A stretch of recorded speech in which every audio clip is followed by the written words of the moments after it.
যদি আগুন লেগে ধ্বংস হয়ে যায়, ধ্বংস হয়ে যায়, যদি আগুন লেগে ধ্বংস হয়ে যায়, ধ্বংস হয়ে যায়, যদি আগুন লেগে ধ্বংস হয় পৃথিবীর সব বইয়ের দোকান, তবু বিশ্ব থেকে হারাবে না পবিত্র কোরআন।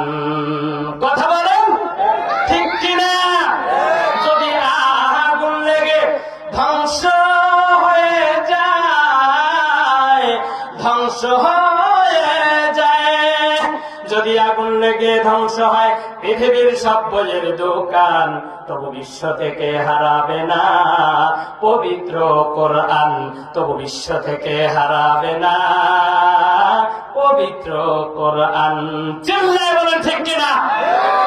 করবে কেমন করে কোরআন ধ্বংস আগুনের তেজ, আজ বিশ্ব ভরা অগণিত কোরআনের হাফেজ। ঠিক কিনা? কোরআনটা জ্বালিয়ে ফেলবে, আর হাফেজদের অন্তরকে তো পুড়িয়ে ফেলতে পারবে না? পারবে?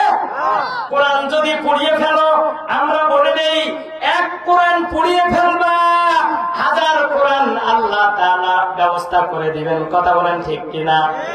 করবে কেমন করে কোরআন ধ্বংস আগুনের তেজ, আছে বিশ্ব ভরা অগণিত কোরআনের হাফেজ, তারা আবার সাফায়ে আসমানি গ্রন্থ, তারা আবার সাফায়ে আসমানি গ্রন্থ বাঁচাবে ইসলামের মান, আজ বিশ্ব থেকে হারাবে না পবিত্র কোরআন। ঠিক কিনা বলেন?